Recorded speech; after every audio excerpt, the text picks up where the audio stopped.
Assalamu alaikum students. In the previous lecture we have studied about level of organizations up to tissue level कि किस तरह हमारे पास atom combine होकर element बना लेते हैं, फिर एलिमेंट से हमारे पास मॉलिक्यूल बनते हैं और फिर मॉलिक्यूल से आगे ऑर्गेनेली, फिर ऑर्गेनेली से सेल और सेल से टिश्यू और टिश्यू से किस तरह से हमारे पास ऑर्गन बनते हैं। जो नेक्स्ट लेवल है हमारे पास वो है organ and organ system level. Organ किस तरह से बनता है? Tissues having related functions combined to form an organ. जब टिश्यूज जो हैं क्या करते हैं कि डिफरेंट टिश्यूज जो जिनका फंक्शन आपस में एक दूसरे से रिलेट कर रहे होते हैं, जिसके फंक्शन जब वो कंबाइन होते हैं तो हमारे पास एक ऑर्गन बना देते हैं। एग्जाम्पल हम ले लेते हैं ऑर्गन की, जैसे कि स्टमक हमारे पास क्या है, एक ऑर्गन है और इसका फंक्शन क्या है। इस ऑर्गन का, हर ऑर्गन का अपना एक स्पेशलाइज्ड फंक्शन होता है। स्टमक का फंक्शन क्या है कि digestion of protein and food storage, कि ये प्रोटीन की डाइजेशन करता है और फूड को स्टोर करने में हेल्प करता है स्टमक। तो स्टमक के अंदर हमारे पास जो है वो 2 टाइप्स के टिश्यूज प्रेजेंट होते हैं। फर्स्ट जो है वो एपिथेलियल टिश्यू। एपिथेलियल टिश्यू का क्या फंक्शन होता है कि ये गैस्ट्रिक जूस सिक्रिएट करता है और वो गैस्ट्रिक जूस क्यों सिक्रिएट करता है? ताकि प्रोटीन की डाइजेशन हो सके। उसके बाद सेकंड टाइप ऑफ टिश्यू हमारे पास स्टमक के अंदर प्रेजेंट होते हैं, वो होते हैं मस्कुलर टिश्यू।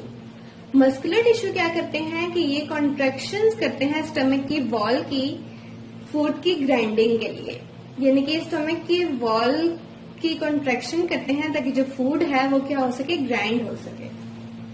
इस तरह हमारे पास स्टमक एक ऑर्गन है जो 2 डिफरेंट टाइप्स ऑफ टिश्यूज से मिलकर बना है, एपिथेलियल और मस्कुलर, जो कि क्या करते हैं, अपने अपने फंक्शन परफॉर्म कर रहे हैं और क्या बना देते हैं, एक ऑर्गन बना देते हैं स्टमक।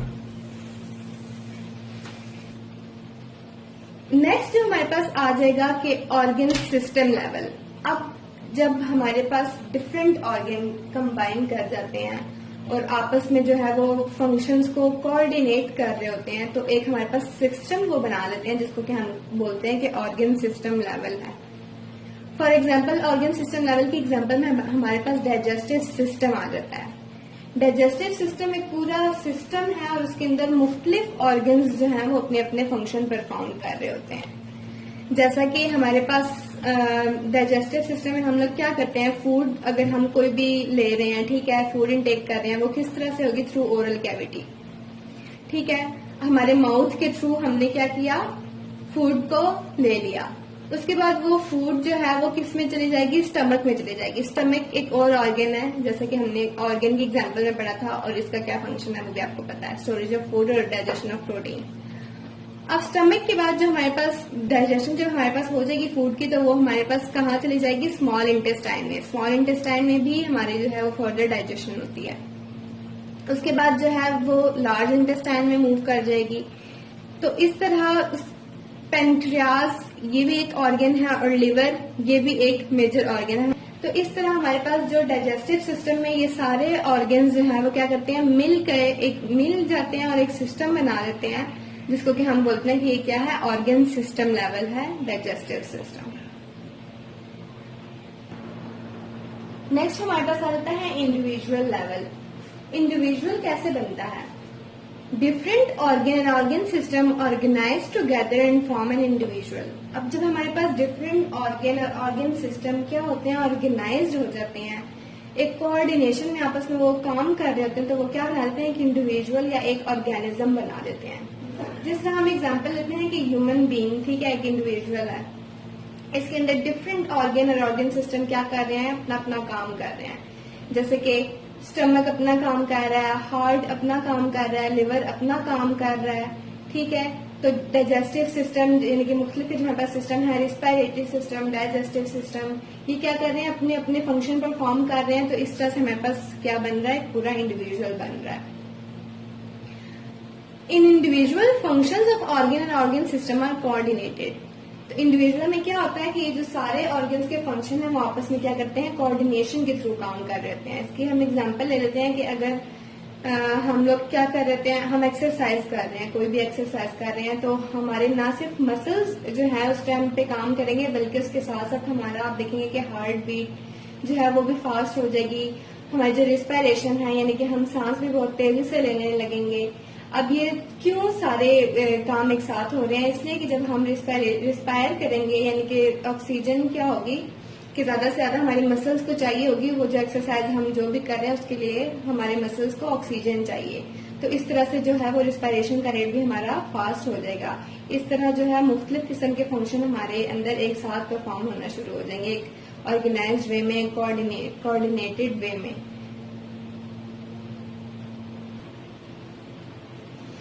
नेक्स्ट हमारे पास लेवल है वो पॉपुलेशन लेवल है। अब हमारे पास जब सिमिलर इंडिविजुअल, यानी कि एक जैसे इंडिविजुअल क्या होंगे या ऑर्गेनिज्म कंबाइन होंगे, ठीक है, तो वो क्या कर देंगे कि पॉपुलेशन बना देंगे। कैसे?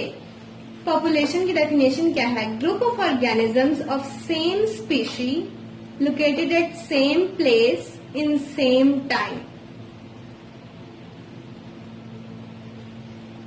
यानी कि ऐसे ऑर्गेनिजम्स जो सेम स्पीशीज से बिलोंग करते हैं। सेम स्पीशी मतलब कि एक ही जैसे होते हैं सारे। अगर तो ह्यूमन बींग्स है तो सारे ह्यूमन बींग्स ही होंगे। अगर तो एनिमल्स में से हम देख लें कि अगर रैट्स हैं तो सारे रैट की पॉपुलेशन ही होगी, ठीक है। और इसी तरह अगर हमारे पास हम लोग प्लांट्स में देख लें तो अगर तो सिर्फ राइस प्लांट है तो वो सारे राइस प्लांट ही होंगे, ठीक है। यानी कि group of organisms of same species, यानी कि किसी भी ऑर्गेनिज्म की एक ही जैसी स्पीशीज होंगी, लोकेटेड एट सेम प्लेस। और वो जो सेम स्पीशी है वो सेम प्लेस पे भी होनी चाहिए। यानी कि एक ही प्लेस पे, अगर हम राइस प्लांट की बात करें तो वो सारे एक ही एरिया के जो राइस प्लांट हैं वो एक ही जगह में जो है वो पॉपुलेशन जो है कहलाएगी। और इन सेम टाइम, और वक्त भी जो है वो सेम ही होना चाहिए। यानी कि पॉपुलेशन की डेफिनेशन को याद करने के लिए हमें तीन चीजों को याद रखना जरूरी है कि इसमें जो ऐसे ऑर्गेनिजम्स का ग्रुप होता है जो कि सेम स्पीशीज से बिलोंग करते हैं और वो सेम प्लेस पे प्रेजेंट होते हैं और साथ साथ सेम टाइम पे भी प्रेजेंट होना जरूरी है। तो पॉपुलेशन क्या है? Group of organism of same species located at same place in same time form population. Example हम लेते हैं जैसे राइस प्लांट, कि अगर कोई भी जगह है वहां पे सारे राइस प्लांट हैं, ठीक है, और वो एक ही वक्त में है, जाहिर सी बात है, और एक ही प्लेस पे है, तो वो हम क्या कहेंगे कि ये राइस प्लांट की पॉपुलेशन है। इसी तरह अगर हम कहते हैं कि हमारी साइंस की क्लास है उसके जितने भी स्टूडेंट्स हैं, यानी कि साइंस की क्लास में जितने भी स्टूडेंट बैठे हुए हैं उसको हम बोलेंगे कि वो क्या है? साइंस क्लास की पॉपुलेशन है। इसी तरह आपके पास बॉक्स में जो है वो दो टर्म्स भी दी हुई है जिसको डिफाइन किया गया है, जिसमें से पहली क्या है? स्पीशी। यहाँ भी हमने पढ़ा था कि पॉपुलेशन क्या है? Group of organism of same species. तो स्पीशी होती क्या है? स्पीशी क्या है? Group of organism capable of interbreeding and producing fertile offspring. Species organisms का एक ऐसे ग्रुप को हम लोग बोलेंगे जो कि क्या करेंगी? कैपेबल ऑफ इंटरब्रीडिंग, जिसके अंदर एबिलिटी होगी कि वो क्या कर सके? आपस में ब्रीडिंग कर सकें, और साथ एंड प्रोड्यूसिंग फर्टाइल ऑफस्प्रिंग, और उसके बाद वो क्या कर सकें? फर्दर रिप्रोड्यूस भी कर सकें, ठीक है। स्पीशी के अंदर जो है वो टू थिंग्स जो है वो होना जरूरी है कि ऐसे ऑर्गेनिजम्स जो कि क्या कर सकें कि ब्रीडिंग भी कर सकें, और साथ ही साथ में वो क्या करें कि आप जो अगले ऑफस्प्रिंग जो वो प्रोड्यूस करेंगे वो क्या कर सकें? वो भी फर्टाइल हो चाहिए। फर्टाइल का मतलब organism having ability to reproduce. Fertile का मीनिंग क्या है? Organisms which have the ability to reproduce. Second जो हमारे पास टर्म दी गई है वो क्या है? हैबिटेट। हैबिटेट को हम कैसे डिफाइन करेंगे? The area in which organism live, यानी कि वो लोकेशन, वो एरिया जहां पे कोई भी ऑर्गेनिज्म रहते हैं उसको हम बोलेंगे कि वो वहां की क्या है? हैबिटेट है। नेक्स्ट हमारे पास लेवल है वो है कम्युनिटी लेवल। कम्युनिटी कैसे बनती है? जब डिफरेंट पॉपुलेशंस आपस में क्या करती हैं? इंटरेक्ट करती हैं, तो वो क्या बना देती हैं? कम्युनिटी बना देती हैं। Assemblage of different populations form a community. Example हम लोग लेते हैं फॉरेस्ट की। फॉरेस्ट में आप देखेंगे ट्रीज भी होते हैं, बर्ड्स भी होते हैं, ठीक है। तो ट्रीज की पॉपुलेशन, बर्ड्स की पॉपुलेशन, ये डिफरेंट पॉपुलेशन है ना, फॉरेस्ट के अंदर ही होंगी। तो ये क्या बना देंगे? एक कम्युनिटी बना देंगी जिसको कि हम बोलेंगे कि फॉरेस्ट है। फॉरेस्ट क्या है? एक कम्युनिटी है।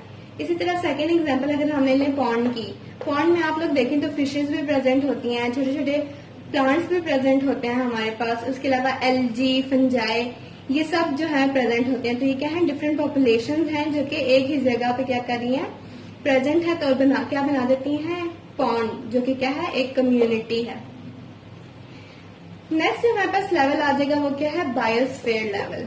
अब बायोस्फीयर लेवल को हम कहेंगे कि बायोस्फीयर वो जगह होती है जहाँ पे लाइफ एग्जिस्ट करती है, यानी इसको हम कह सकते हैं कि बायोस्फीयर क्या है, zone of life on earth, या फिर हम कह सकते हैं the part of earth inhabited by different communities, यानी कि जमीन का वो हिस्सा जो कि डिफरेंट कम्युनिटीज से इनहेबिटेड है, यानी कि जहाँ पे हमारे पास लिविंग और नॉन लिविंग कंपोनेंट्स जो हैं एनवायरनमेंट के, लिविंग मतलब प्लांट्स और ह्यूमन बींग्स हम लोग जो हैं, और इसके अलावा जितने भी हमारे पास माइक्रो ऑर्गेनिज्म वगैरह हैं, और उसके साथ साथ नॉन लिविंग यानी कि हमारे पास जो जितने भी हमारी जो है वो एयर हम लेते हैं, टेम्परेचर, ये सब चीजें क्या है, नॉन लिविंग में आ देंगी। तो इनके आपस में जो इंटरेक्शन हो रहा है, ठीक है, डिफरेंट कम्युनिटीज जो एक अर्थ पे रह रही है, इसको हम कहते हैं, उस जगह को, उस अर्थ के उस एरिया को हम क्या कहेंगे कि वो बायोस्फीयर है। तो students, this was all about the levels of organisation. हमने देखा कि किस तरह हमारे पास एटम से हमारे पास पूरा बायोस्फीयर लेवल तक हमारे पास जो है वो किस तरह से लेवल्स ऑर्गेनाइज हो रहे हैं। इन द नेक्स्ट लेक्चर इंशाल्लाह we will discuss about the cellular organisation. Till then take care of yourself. अल्लाह हाफिज।